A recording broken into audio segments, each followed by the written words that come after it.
The first big Legends and Flashback collection is coming to MLB The Show 22 next week here in Diamond Dynasty. So in this video today, I'm gonna go over what I think you're gonna need for that big collection. Go over how many of each card type, what certain collections you're going to be looking at, and give a general breakdown of what we could be expecting. Now, I got to say, of course, this is all speculation. We don't know anything for sure. We'll probably learn some more throughout the week in regards to what we possibly might need and who the player might be himself. Now, let me know who you think the first big collection award will be down in the comment section below. But there's no better time than the present to start preparing for that collection. This week's gonna come by before we know it, and so I just want to make sure y'all have the tools to be prepared in the best way possible. So let's hop into it. Let's dive into each collection category and see what we may be working with. First off here, starting with Takashi Okazaki. One thing I do want to point out, this is all as of Thursday, the day of the previous roster update, when the collection was announced. So we know we're getting the World Series program come Monday. That's going to bring some more cards. And we have the new featured program coming out on Friday as well. That's going to bring more cards as well that are no doubtedly going to be involved in this collection in some way. So this is all based off what we have so far, with a little bit of speculation on current things. For example, here, these Takashi cards, we have 8 right now. We know we are getting a 9th one with the World Series on Monday. And then we're getting a 10th one as part of a Takashi collection on Tuesday. I imagine for Takashi, when it comes to the big Legends and Flashback collection, whatever that collection reward is that we get on Tuesday, that is going to be the card that we use as a voucher, so to speak, for the big Legends and Flashback collection come that Friday. So I'm expecting, we have 8 right now, we'll have that 9. I think if you get 6 of them, that's what I currently have. I think 6 of these. A safe bet though is 8. I think 8. They wouldn't expect more than that. I don't think they're going to make you collect all 9, but it could be possible that you need all 9. So I'm going to be looking to get Delgado and Morgan at some point this week. Holding out a little bit on those. Maybe I can get them a little bit cheaper. Prices has gone up on a couple of these. I'm gonna rock with my 6 right now, and basically if I need to buy 2 more, I'll drop that 200 or so thousand subs and do that. But for now, I'm gonna rock with my 6. I think 6 is a good barometer to be at, but I don't hate the idea of being aggressive, making sure you have all 8 right now, and then even picking up that World Series award come Monday as well. On to face of the franchise, I'm not expecting you're gonna need all 30, but it is possible that you could need all 30. Again, though, I don't expect it. Right now, the collection maxes out as 12. That's what you're able to get through the program. We had 12 choice packs that you acquired. I'm thinking around that 18 mark, possibly around the 20 range. That is a good part for face of the franchise, because that also allows that collection to expand over time. And maybe the next go around we need 25, maybe possibly even 30. Maybe they add more face of the franchise cards with Legends in the future later on. This allows the collection to expand. Again, though, erring on the safe side of things, 30 is what you're going to want to have, but I'm going to be probably sitting somewhere around 25 right now. I basically have gone through and picked up everyone under 10,000 subs to this point. They go through, get these last couple, depending on what my stub count's looking like. But I got a solid handful right now. I'm feeling pretty confident with where I'm at there, face of the franchise. Into prospects, I would assume 30. That seems like a pretty safe bet and falls right in line with what we've gotten in previous Legend and Flashback collections. That has it where you can get just one of every gold. Only the gold prospects available in Conquest, mini seasons, etc., etc. You could just have to obtain all of those. As you can see, I'm missing quite a few still, but I got orders out for all those. Hopefully they'll go in here overnight. I still just never gone through and collect these for Adley. If you're chilling with 30, I would feel pretty confident where you're at with prospect cards. On to cover athletes. This one's going to be really straightforward and simple. Joe Mauer, that card himself will most likely be used as a voucher. Which, speaking of, if you're new to the show this year, when I mentioned vouchers, those are what we use to obtain these Legends and Flashbacks collections in the past. For example, you collect 20 face of the franchise cards, you would get a voucher that you would then use in a new collection that would show up right here. But for something like the cover athletes, instead of using a voucher that you collect, you would just simply go through and collect that Joe Mauer. As of right now, we have 16 total collections. Generally speaking, you can skip one voucher. So one of these things that we go over today is possibly able to be skipped. So that's going to vary by each person, where you're at on certain cards, how many of each card type you have. That's going to vary quite a bit. And something to consider as well, lots of speculation that this new featured program coming out next Friday could be Future Stars. And it also looks like we're getting a Future Star as the headliner on Tuesday based off the question mark hints that we have. So if we get a Future Star headliner on Tuesday and we get a whole Future Star program, those would certainly be not only the 17th collection type that we have, but probably a voucher for this Legends and Flashback collection. And to go along with that, it is probably not going to be able to be obtained day one for that if it's set up the same as the Face of the Franchise program, in where you get 12, maybe 15 cards of the 30 available. But some of those are going to be at the back end of the program, and it's going to take some people time to get there. So if you have to collect, you know, let's say 20 Future Stars, maybe even 30 for a voucher, and you can only obtain 15, but that takes you multiple weeks to do. The rest you have to go buy. It's not really going to be a feasible voucher out the gate. So I would recommend taking a hard look at trying to have all of these in a really good position. You don't have to be 100% where you need to be on each of them, but just keep yourself in a position where you can make moves come Friday based off what you need. Maybe this collection's way easier than we expect. You can sell off, buy other places. Maybe we don't get Future Stars in the program come Friday and it's something else. You can sell off, buy other places, etc., etc. But I just want to give that information. I just want to give that mindset, the kind of thought that I have in my mind. Just give you all the information I have to help you make the best informed decisions on what you need to do to be better prepared for this collection. Now, on to milestone, only 4. You gotta have to have 3. That seems pretty firm in that. Get 3 milestones, you're probably going to be chilling. I will also say milestone, signature, awards, prime, those are generally the 4 most difficult to complete, and where we see people skip some as well. Now, this year with cover athletes, that's pretty expensive. Same with the Takashi, so keep that in mind. But milestone, sig, awards, prime, generally the most expensive that we have. On to our sigs. We have 6 signature series cards in the game right now. I got 5 of them. I'm pretty happy with that. I'm holding out on Tom Glavine. Only reason I haven't bought him is that rare round of that Always Intense pack is 100K plus right now. We're probably going to get Always Intense packs in the program Friday. They're going to start dropping those just like they did with Big Dog packs. We saw those Big Dog rare guys, super expensive at one point. They trickled their way on down. I expect that to happen with Glavine as well. So just not quite buying in on him yet, but I do have 5 other 6 series, so I'm feeling confident there. I think 5 is a pretty safe place to be. You could probably get by with 4 though here on Sig. On to awards. Currently, we have 8 award card, and we know that we're getting 1 with the World Series program come Monday. So 9 awards cards come Monday. I think 6 of 9 is a pretty safe spot to be. There's some affordable options here for sure. A guy like Houston Street at 4,800. Will Myers, 12,800. Frank and Kirk and Keuchel, you're getting 3 of those through doing your live series collections. So you're still working on live series collections. Definitely keep focusing on that. You're going to get a lot of progress on these cards. A guy like David Price down to 28. Brandon Crawford, again, I'm passing on that. Super expensive. Same with Albert Pujols. So I'm rocking with these 6 I have right now. 6, maybe a little bit more on the conservative side of things, but I think it's a good safe bet. Onto our prime cards. We have 11 prime cards in the game right now. Can be a very difficult collection in the past. Prime cards, one of the most difficult collections. I will say some of these guys we're getting from those event rewind packs. A guy like Steve Cishek. We do see his price coming up, son, but definitely nice that he's in that rewind pack. Otherwise, he'd probably be 250,000 stubs right now.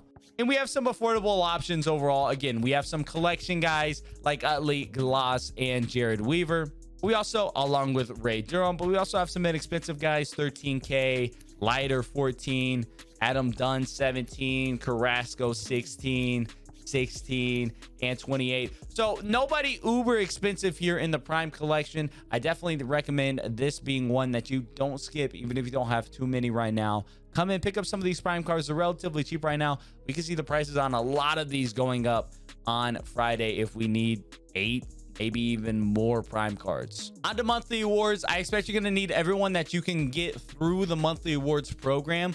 So basically our 2022 monthly awards cards plus Dawson, possibly Jim Rice as well. I don't think we know the firm date of the May Player of the Month program yet, but that is going to leave us with 12. So we take out Stripling, Dickerson, and Reyes from those packs, and we just take our April 2022 Player of the Month cards. We're gonna have 12 that we're working with, or 11 plus Jim Rice. So 11 probably a safe spot to be at. I don't think they're gonna make you collect more than just what's available for free, for lack of a better term, even though they're not really free. Opportunity costs, etc., etc. You can earn these all without having to buy them. Similar idea with Tops Now. The Tops Now that you get strictly from the moments, there are 24 of those. So taking out our Trevor Story and Mad Bum, and then also not including Soto, Garrett Cole, Ryan Howard, and that Trey Turner, that leaves us with 24 Tops Now players currently in the game. I need to go through and do my collection for that Naylor and Rojas. I feel really confident with that as well, that they're just going to leave it at what you can obtain from the moments, even maybe a little bit less than that. I think 24 is a pretty nice and aggressive number, but as long as you've been going through, keep it up with your moments and you did your April Player of the Month program, neither monthly awards or Tops Now should be any worry at all. On a second half heroes here, a collection that can be kind of difficult, easy to lump it in with your rookies, your vets, your all-stars, etc., etc., but it's usually a bit more of a beefy collection with that. Usually a collection that has some better, higher overall cards as well. You can see we have some high overall cards here. We currently have 21 second half hero cards available in the game. Not a single one of them is non-diamond cards. So now some of these you are obtaining for free through collections. Some of these are relatively inexpensive, but still not a single non-diamond card in this collection. That is only 21 cards. Now I'm predicting you need about 15 of these 21 cards, maybe a little bit on the aggressive end, especially for a collection with no diamonds, but definitely recommend trying to snag some of these where you can, because again, a collection that lacks anything other than diamonds is going to be one that creeps up on a lot of people. Going to be one that a lot of people probably don't have a lot of progress through. When that collection comes Friday, all of a sudden they're going to need to go out and buy some. The prices of some of these could go crazy. This could be a really expensive collection. Now, these next couple, rookie, breakout, all-star, veteran, usually easier collections to do. They like to keep those numbers a little bit lower. So in our rookie cards, we have 33 rookie cards out here. Unfortunately, some of these cards are unattainable. A guy like Trevor Hoffman, max price is 2,500. There's 500 orders there. We take a look at a guy like Xander Bogaerts. There's 962 there. So we do have some unobtainable cards, which is really, really unfortunate. Hopefully you have some of these and you don't have too many unobtainable ones, or you at least have a decent amount of the ones that you can obtain. 33 rookies in the game. Honestly, they could keep it super low, leave it at 20 rookies is what you need for the collection, but I am going to go through and predict 25 rookies needed, assuming no more get added between now and the collection date. Now, one thing I will say, with how obtainable they're making some cards, some of these rewind packs are throwing at us in these feature programs, conquests, etc., etc., they are definitely keeping the price of cards down this year compared to last year. We've had a ton more events this year and a ton more event cards with those rewind packs already. That may make it where they feel more willing and able to make a collection be a little bit more difficult to obtain, a little bit more stringent on the collection requirements, because every card is much more obtainable. So something to consider. I'm trying to be a little bit more on the aggressive end with a lot of these predictions. But again, back at rookie, I think 20 to 25, good spot to be. On to our breakout cards. We have 38 breakout cards in the game. Quite a lot of these bad boys. A couple, Castellanos is unobtainable. We have some expensive golds like J.R. Richard at 12,000 stubs. I think 30 is a really aggressive spot to be. 25 you could probably be okay with as well. Got a couple expensive ones up here at the top, but I think 30 breakout cards, I feel pretty confident with that. If you got 25, probably in a good spot as well. On to All-Star. The collection with the most cards currently in the game. 59 all-star cards are in the game. There are a lot of cards here. Could make that very, very difficult. Now, with those amount of cards, it could also make it easier if they don't give us that many cards that we have to go through and collect. We have 59. and you have to go through and collect 35, it's going to be no issue at all. But if it's 59 and we have to come in and collect 40, maybe even 45 of these all-star cards with the prices of some of these top-end guys, this could be a pretty difficult collection. I don't expect it to be too crazy. I'm going to go really aggressive with my prediction and go 40 of the 59 here. But I would expect you're probably going to be okay on All-Star if you've just been naturally playing the game and acquiring a lot of these cards. On a veteran here, we have 29 veteran cards. I'm going to keep it a little bit aggressive here as well. I'm going to go with 25 vet cards. Unfortunately, another situation of unobtainable cards. Bob Feller, Glavine, and Jimmy Fox. Cannot obtain them right now in the game. They are just sitting at max price with hundreds and hundreds of orders. So that is going to make these a little bit more difficult, because that's going to take out those bronze options that in theory should be cheap cards you pick up for this collection. Force you to possibly come in here and get some of these more expensive cards. Now, thankfully, not too many expensive diamonds here. A lot of ones that you're getting for free as well through collections. So not too many expensive cards here for a veteran collection. I got to go through and get this Brantley from the Astro City Connect. But again, 29 vet cards. I'm going to be super aggressive with this one and go 25. 20 is probably a really good one as well. I'm kind of aiming for 85% of each collection tier. Again, it's better for us to be aggressive than it is to be a little too conservative. Rather have more cards than not enough. Now, last collection we got here, a very sneaky one. This is one that can give people a lot of troubles, and it's easy to possibly misstep on. We only have 9 postseason cards. That's right, 9. So we come in and we need 6. It's very possible you don't have some of these postseason cards. Ray Holiday from the program just came out, 17K. Obtainable Johnny Bench, 12K. Not too bad. Dante Bichette, 13. And we get to Oral Hershiser, 30K. Jim Thome, only through collections. Lefty Grove, 64. David Price, 3,000. Tony Perez and Gary Sheffield are both live series cards, so you can obtain those. But if it comes Friday and you have 4 postseason cards, you need 6, and you're scrambling to buy Lefty Grove and David Price, those cards could be skyrocketing. Definitely recommend coming in here and getting as many of these as you can. With such limited amount of cards available, they make you need a decent chunk. It could make it be a sneaky tough collection. This one, postseason, second half, always collection types that surprise people in how difficult they'd end up being to complete. So that's what I'm looking at for these collections. Again, these are all guesses, and they're just that. They're educated guesses based off previous years, but we never know exactly what is going to be coming. In all of these, I tried to err on the little bit more of the aggressive side, because as I mentioned just earlier, it's better to have too many cards than not enough. If I have too many cards for some of these collections, I can either go through, sell those extra ones that I have, or I'm just more prepared for future collections down the line. Eventually, I want every card anyway, so having more cards, not necessarily a bad thing. But hey, maybe I have more second half Heroes cards, but I'm missing a couple All-Stars. I can sell some of those second half Heroes, buy some of those All-Stars. It allows me that flexibility that I need.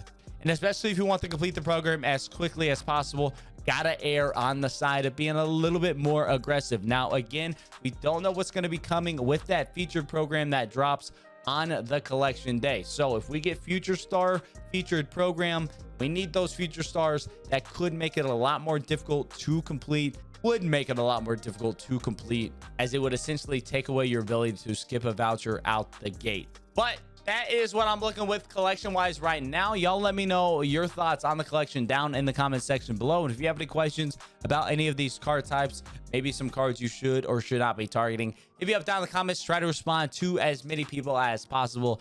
As always, though, y'all enjoyed the video. Definitely be sure to leave a like and subscribe. Until next time, I'll catch y'all around.